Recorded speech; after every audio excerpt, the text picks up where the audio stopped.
नमस्कार dear student, आपके विलप count channel में आपका स्वागत है। आज अपन बात करेंगे जो चैप्टर नंबर 10 है, तरंग प्रकाश की या वेव ऑप्टिक्स। वेव ऑप्टिक्स वो है 5 नंबर चैप्टर। उसमें 1.5 नंबर का न्यूमेरिकल आएगा। तो न्यूमेरिकल कौन कौन से आ सकते हैं? जो टाइप्स के न्यूमेरिकल है वो यही हैं, और ये एग्जाम में रिपीटेड क्वेश्चन है। और एक बात ध्यान रखना, जो ये टाइप है उनमें संख्या चेंज हो सकती है, क्वेश्चन ऐसे कैसे आएंगे ध्यान रखना, ठीक है बच्चों। प्रैक्टिस इनकी जरूर करना आप, ठीक है बच्चों। तो एक बात देखने यहाँ पर, पहली बात देखो, यंग द्विसलिटी प्रयोग में यंग का द्विसलिटी प्रयोग, यंग का द्विसलिटी प्रयोग क्या है? आपके पास क्या होगा, एक एस स्रोत था, उसमें यहाँ पर 2 रेखा छिद्र थे।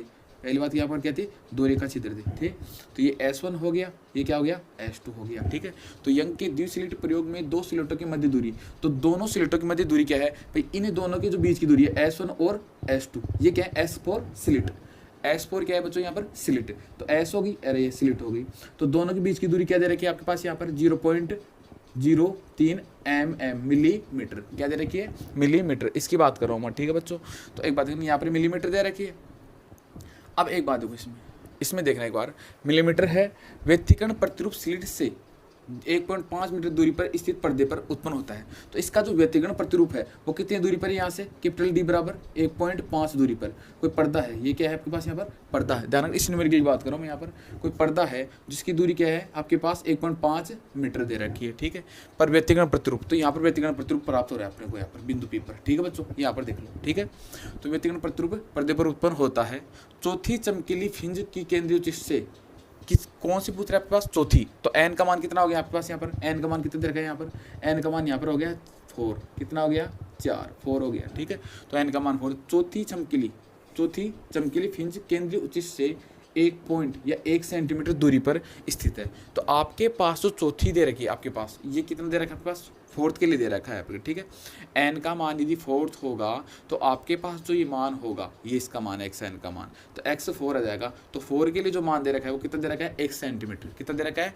4 के लिए। तो एक बात देखना, स्थित है तो प्रयुक्त प्रकाश की तरंग दे दी है, मतलब क्या ज्ञात करना है? तरंग का मतलब लेमडा। क्या ज्ञात करना है? लेमडा। तो आपके पास यहाँ पर लेमडा ज्ञात करना है, ठीक है बच्चों। तो क्वेश्चन को समझना हर चीज को। तो देखो दोबारा देखो, यंग द्विसलिट प्रयोग, यंग द्वि यानी 2 स्लिट। देखो क्वेश्चन है यंग का द्वि 1 और 2 स्लिट प्रयोग में 2 स्लिट S1 और S2 के मध्य दूरी, इनकी मध्य दूरी तो क्या दे रही है आपके पास? D बराबर 0.03 mm मिलीमीटर है। व्यतिकरण प्रतिरूप स्लिट में 1.5 दूरी पर, 1 पॉइंट यहाँ स्लिट से 1.5 दूरी पर क्या है? कोई पर्दा स्थित है, उत्पन्न होता है। उस पर क्या हो? प्रतिरूप उत्पन्न प्राप्त हो गया यहाँ पर बिंदु P पर। चमकीली फिंज के केंद्रीय उच्च से, चमकीली फिंज की केंद्रीय उच्च से चौड़ाई कितनी होगी आपके पास? n बराबर कितना है? 4 के लिए। तो आपके पास किसका निकला? x4 आ जाएगा। क्या जाएगा? x4। तो आपके पास देखो एक बार x4 भी ले सकते हैं, या आपके पास ध्यान रखना इसका जो xn का मान डायरेक्ट ऐसे भी ले सकते हैं, कोई दिक्कत नहीं, या xn भी ले सकते हैं यहाँ पर, कोई दिक्कत नहीं है, ठीक है बच्चों। तो इस चीज़ को ध्यान रखना, ऐसे याद कर पढ़ना है आपको। अब एक बात देखो यहाँ पर, d का मान आपके पास क्या है? 0.03 mm। अब एक बात ध्यान रखना, एक मैंने ट्रिक बताई थी, मीना ने पकाया, मीना ने पकाया फिर। तो एक बात मैंने ट्रिक पढ़ाई थी, तो एक दो मैं का मतलब मिल आएगा, मैं का मतलब माइक्रो, ने का मतलब नैनो, पिको मतलब पिको, फे का मतलब फर्मी। तो इसमें तो कितना आ जाएगा पर? देखो 3, 10 आ गया, ये 10 आ गया, ये 10 आ गया, ये 10 आ गया, ये 10 आ गया, ठीक है बच्चों। तो इसमें तो -3, -6, -9, -12 और माइनस का मतलब 3 का पड़ा, 3 3 3 3 6 3 9 3 4 12 3 5 15, ध्यान रखना। तो इसमें क्या होगा आपके पास?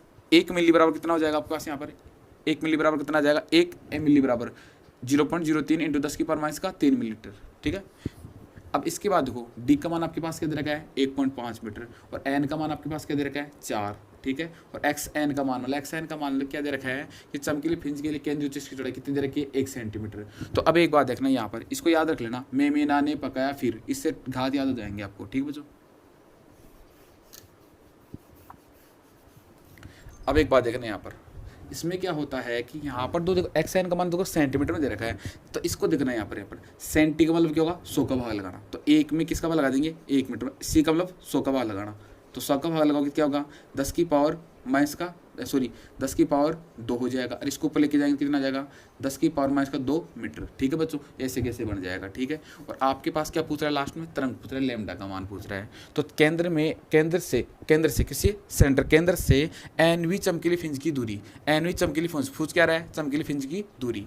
तो x n is equal n lambda d upon d, आपको ये मैंने पढ़ाया था आपको। ठीक है बच्चों, तो एक बार देख रहे हैं यहाँ पर आपके पास एक्स एन का मान कितना दे रखा है आपके पास यहाँ पर 10 की पावर माइनस का 2। ठीक है, एन का मान कितना दे रखा है यहाँ पर 4 इंटू लैम्डा आपको ज्ञात करना है, यहाँ पर लैम्डा ज्ञात करना है। और आपके पास ये डी का मान है वो कितना दे रखा है 1.5, और आपके पास ये डी है आपके पास स्मॉल डी का मान कितना दे रखा है आपके पास 0.03 इंटू 10 की पावर माइनस का 3, ये दे रखा है, ये रख दिया मैंने यहाँ पर। ठीक है, अब एक बात देखनी है यहाँ पर बच्चों, यहाँ पर क्या है पॉइंट है, यहाँ पर क्या है पॉइंट यहाँ पर है। तो एक बात तो मेरे को 15 चौक 60 होते हैं, नहीं होते, यहाँ पर तो गुणा करने के तरीके देखो, यहाँ पर 15 चौक 60 होते हैं, कितने होते हैं 60। तो ये बिंदु कहाँ पर लगेगी, यहाँ पर, तो ये बिंदु से हट जाएगी। तो यहाँ ऊपर तो कितने आ गए 6, बात समझिए। और नीचे देखो, नीचे आपके पास यहाँ पर पॉइंट है, तो 2 बिंदु लगा दी, ऊपर लगा दी मैंने 2 बिंदु। तो यहाँ पर कितना आएगा 3 इंटू 10 की पावर कितना आएगा माइनस का 3। अब यहाँ पर बराबर में कितना है 10 की पावर, ये इधर क्या है 10 की पावर माइनस का 2, ये बराबर होंगी नहीं होगी, तो ये तो गुणा होगा, ये कितना भाग जाएगा 200 बार, कितनी बार जाएगा 200 बार। तो एक बात देखो, ये इससे इंटू होगा तो कितना आएगा आपके पास यहाँ पर 10 की पावर माइनस का 5, ये माइनस का 3 और माइनस का 2 ये है, माइनस का 2 ये है और माइनस का 3 ये है, तो कितना हो जाएगा आपके पास यहाँ पर माइनस का 5। अब ये यहाँ पर आपके पास कितना है 200। लेकिन एक बात देखो यहाँ पर, अब आपके पास ये कितना दे रखा है 10 की पावर माइनस का 5 बट्टे में कितना आएगा 200 आएगा पक्का। यहाँ पर एक कोई इंटू है, अब मैं इसको यहाँ से 0 ऊपर कर दूँ 0 नीचे कर दूँ, कर सकता हूँ। तो 2, अब एक बात देखो, इसको मैं कैसे लिख सकता हूँ 10 की पावर 3 है, तो इसका भाग लगाऊँ कितना आएगा 5 आएगा, और ये 10 की घात ऊपर जाएगी तो कितना जाएगी 10 की पावर माइनस का 8। तो आपके पास ये आंसर आएगा नहीं आएगा मीटर में। ठीक है बच्चों, तो पहला न्यूमेरिकल ये है।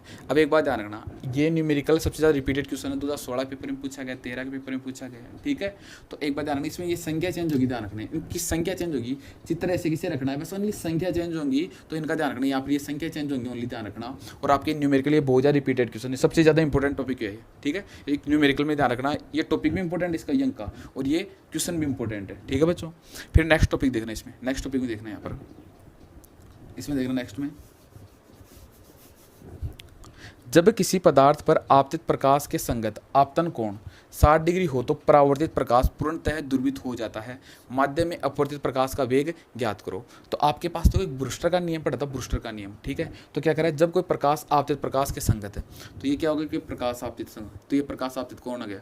तो आपतन कोण का मान कितना है यहाँ पर 60 डिग्री, कितना हो गया 60 डिग्री। ठीक है, ये आपतन कोण जो आई होता है वो किसके कोण, ध्रुवण कोण के बराबर होता है तो बच्चों देखो ये दे रखा, आपतन कोण होता है ध्रुवण कोण के बराबर होता है। तो परावर्तित प्रकाश कण, तो परावर्तित इधर हो गया और अपवर्तित ये हो जाएगा, तो पूर्णतः दुर्वित हो जाता है, तो दुर्वित हो जाएगा यहाँ पर। ठीक है बच्चों, दुर्वित हो जाएगा ये प्रकाश का। ठीक है बिंदु वाला। तो एक बात देखने यहाँ पर, ब्रूस्टर के नियम से क्या होता है, म्यू अपवर्तनांक इक्वल ध्रुवण कोण की ज्या बराबर होती है किसके, माध्यम के अपवर्तनांक की। तो क्या होता है, mu is equal tan IP। तो यहाँ पर देखो एक बात देखो, म्यू यहाँ पर क्या है, माध्यम है, क्या है माध्यम के लिए। तो माध्यम में देखो एक बार, प्रकाश यहाँ पर ये जा रहा नहीं जा रहा, तो प्रकाश का क्या होगा c, और क्या होगा वेग v, तो c बटा क्या होगा v, तो c बटा v ले लेंगे। tan IP का मान आपके पास क्या दे रखा है यहाँ पर 60 डिग्री, 60 डिग्री दे रखा है। c का मान, प्रकाश का वेग का मान क्या होता है 3 इंटू 10 की पावर, c का मान क्या होता है 3 इंटू 10 की पावर माइनस का प्लस का 8 मीटर प्रति सेकंड। तो आपके पास मीटर प्रति सेकंड आ जाएगा। अब यहाँ पर देखो एक बार, यहाँ पर v का मान क्या पूछ रहा है आपके पास, यहाँ पर प्रकाश का वेग, तो v का मान पूछ रहा है आपके पास यहाँ पर, तो v तो इधर आ जाएगा। तो tan 60 का मान होता है √3 होता है, √3 होता है, √3 यहाँ पर नीचे आएगा। तो v बराबर क्या जाएगा 3 इंटू 10 की पावर 8 √3 का देखो पर एक बात ध्यान रखना, यहाँ पर 3/√3 है। तो एक बात ध्यान रखनी, ये अपने 10th क्लास में मैथ्स में पढ़ी है आपके ने, एक जो आपकी प्रश्नावली चलती थी आपके रियल्स नंबर, उसमें चलती थी। यहाँ पर क्या है, अनरूट की संख्या नीचे होती है तो अनरूट वही संख्या को ऊपर नीचे गुणा कर देते हैं, ध्यान रखना। इसको देखो सोल्व करने का तरीका, तो आपके पास क्या होगा 3 आ जाएगा। ठीक है, और एक बात देखना यहाँ पर, ये दोनों में से क्या आएगा 1/2 प्लस 1/2 प्लस क्या होता है, आधा आधा 1 होता है, तो इनमें 1 ले लेंगे, कितना जाएगा 1, 3 से 3 कैंसिल हो जाएगा, तो कितना आएगा √3 इंटू 10 की पावर 8 मीटर प्रति सेकेंड। ठीक है बच्चों, इसके बाद नेक्स्ट नंबर की बात करें, किसी पारदर्शी पदार्थ की पट्टिका पर आपतन कोण 60 डिग्री होने पर, तो आप पारदर्शी पदार्थ है, ठीक है, पट्टिका पर आपतन कोण कितना दे रखा है आपके पास यहाँ पर 60 डिग्री। तो आपतन कोण आपके पास आपतन कोण क्या होगा, I बराबर IP हो जाएगा, वही न्यूमेरिकल है। परावर्तित किरण पूर्णतः दुर्वित हो जाती है, परावर्तित किरण तुरंत क्या हो जाती है, दूरबीत, वो यही हो जाती है दूरबीत वाली परावर्तित किरण, ठीक है। दूरबीत हो जाती है पदार्थ का अपवर्तनांक व अपवर्तनांक, एक तो क्या ज्ञात करना है, म्यू ज्ञात करना है, एक क्या है अपवर्तन कोण आर, एक तो आपके पास क्या ज्ञात करना है, म्यू ज्ञात करना है, एक क्या ज्ञात करना है, आर ज्ञात करना है, ठीक है बच्चों। लेकिन एक बात देखने यहाँ पर आपके पास ब्रूस्टर के नियम से क्या होगा, ब्रूस्टर के नियम से म्यू इज इक्वल 10 IP है ना, क्योंकि अपने को IP का मान दे रखा है ना यहाँ पर, तो अपन IP का मान रखकर इसका मान निकाल सकते हैं। तो म्यू इज इक्वल 10 IP हो गया, तो IP का मान रखेंगे क्या हुआ 60, 60 का मान कितना है √3, तो आपके पास √3 का मान क्या था 1.732 म्यू बराबर, ठीक है बच्चों। फिर इसके बाद देखो यहाँ पर आपको क्या निकला है, अपवर्तन कोण। अपवर्तन कोण क्या होता है कि जहाँ पर ये कोण होता है I और ये कोण होता है R, तो एक तो IP हो जाएगा, तो ये दोनों कोणों का योग किसके बराबर होगा, 90 के बराबर। फिर ये कोण कितने थे, IP प्लस R, यहाँ पर क्या होगा IP प्लस R, तो IP प्लस इज इक्वल कितना होगा 90, तो IP या IP भी ले सकते हैं यहाँ पर इसको, IP प्लस R, तो IP का मान यहाँ पर क्या है 60, और ये इधर क्या है 90, तो उधर जाएगा तो घट जाएगा, कितना हो जाएगा R बराबर 30 डिग्री, ठीक है बच्चों। इसके बाद नेक्स्ट न्यूमेरिकल देखो, आपतित प्रकाश की तीव्रता को आधा करने के लिए, आपतित प्रकाश की तीव्रता को आधा करने के लिए ध्रुवक तथा विसलक के मध्य कितना कोण होगा। तो क्या कह रहा है, देखो यहाँ पर ये कोई पृष्ठ है, यहाँ पर कोई क्या है पृष्ठ, ये भी क्या है कोई पृष्ठ, ठीक है। क्या कह रहे हैं, आपतित प्रकाश की तीव्रता, ये कोई आपतित प्रकाश है, ठीक है बच्चों, ये क्या है आपतित प्रकाश की तीव्रता को आधा करने पर, इसकी तीव्रता क्या करेंगे, आधा करने की क्या कर देंगे, आधा, ठीक है, इसकी तीव्रता को आधा कर देंगे। यहाँ पर आधा करने के लिए ध्रुवक, एक तो क्या हो जाएगा, ये ध्रुवक हो जाएगा, एक तो क्या हो जाएगा ध्रुवक हो जाएगा, एक क्या हो जाएगा विश्लेषक हो जाएगा, क्या हो जाएगा विश्लेषक हो जाएगा। तो एक तो ध्रुवक हो गया, क्या हो गया विश्लेषक हो गया। तो इससे गुजारेंगे तो मध्य कितना कोण बनेगा, एंगल्स पूछ रहे हैं यहाँ पर, क्या पूछ रहे हैं एंगल्स, मतलब थीटा का मान पूछ रहे हैं यहाँ पर, क्या पूछ रहे हैं थीटा का मान। तो आपके पास मेलस का नियम होता है, मेलस का नियम I is equal I0 cos square theta. तो आपके पास देखो तीव्रता का मान क्या आधा हो रहा है, तो I बराबर क्या हो जाएगा I0/2, I का जो मान हो जाएगा तीव्रता का मान वो क्या हो जाएगा I0/2 हो जाएगा। तो इसकी जगह अपन अप्लाई कर देंगे I0/2 is equal I0 cos square theta, I0 से I0 कैंसिल हो जाएगा दोनों तरफ, तो 1/2 is equal cos square theta, ठीक है, cos स्क्वायर थीटा। और आपके पास क्या जाएगा, इस वर्ग को इधर लेके आऊंगा तो क्या हो जाएगा 1/√2 cos theta is equal 1/√2 is equal, अब आपके पास जो थीटा मान होता है वो क्या जाएगा 45 degree, theta is equal 45 degree वाला मान हो जाएगा, ठीक है बच्चों। इसके बाद में जो नेक्स्ट न्यूमेरिकल है उसकी बात करते हैं। तो देखना यंग द्विसलिटी में फिंज चौड़ाई बीटा का मान, यहाँ पर क्या दे रखा है बीटा, फिंज चौड़ाई किसे व्यक्त करते हैं अपन बीटा है केंद्रीय फिंज के द्वितीय अद्वितीय फिंज की दूरी ज्ञात करो, ठीक है बच्चों। तो अब एक बात देखना इसमें बीटा का मान कितना है 2 mm। तो एक बात देखना, अभी मैंने ट्रिक बताई थी कि एक मीना ने पकाया, फिर तो मे का मतलब कितना होगा 10 की पावर माइनस का 3, तो आपके पास यहाँ पर अप्लाई करेंगे 10 की पावर माइनस का 3 मीटर।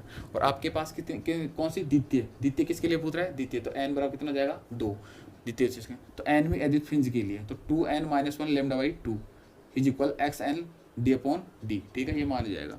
तो एक बात देखना यहाँ पर मैं इसका गुणन यहाँ पर कर दूँ हो जाएगा, और इसका गुणन मैं यहाँ पर कर दूँ तो xn का मान आएगा नहीं आएगा यहाँ पर, तो xn का मान आ जाएगा आपके पास यहाँ पर 3 गुणा करें तो 2n-1 लैम्डा और लैम्डा d, और क्या हो जाएगा बटे में 2 और d, ठीक है आ गया।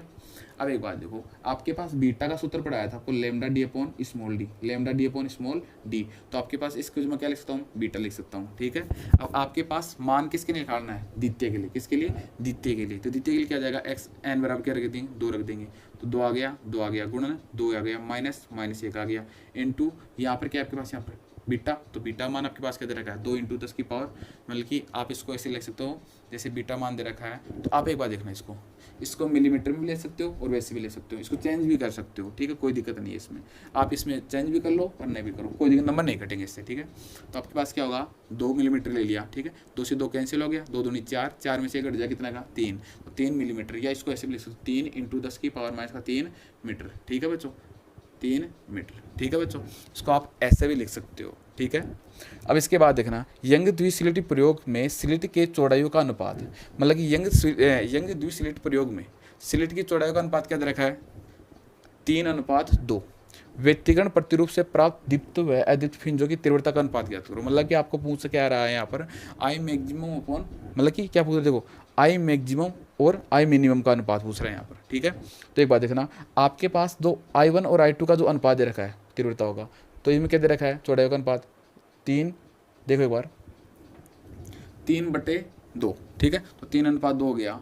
फिर देखो एक बात देखो आपके पास क्या होते हैं, जो तीव्रता होती है वो आयाम के वर्ग के समानुपाती होती है, ध्यान रखना यहाँ पर। तो ये क्या होती है I1/I2 इजिकल A1 का स्क्वायर बटा A2 का स्क्वायर। तो आपके पास क्या हो जाएगा, आपके पास ये मान हो जाएगा। तो ठीक है, तो आपके पास क्या होगा कि ये मान यहाँ पर अप्लाई करेंगे तो ये क्या हो जाएगा भाई, इसके बराबर क्या होगा, यही तो मान होगा। तो आपके पास ये मान यहाँ पर अप्लाई कर देंगे, बराबर होगा, ये वर्ग इधर जाएगा तो क्या बन जाएगा, अंडर लग जाएगा यहाँ पर, ये अंडर लग गया, अंडर लग गया। अब आपके पास I maximum upon I minimum एक फॉर्मूला होता है तीव्रता का। तो देखना इसमें क्या होता है A1 + A2, एक में तो जोड़ देते हैं मैक्सिमम वाले में, और मिनिमम वाले में क्या कर देंगे, घटा देंगे।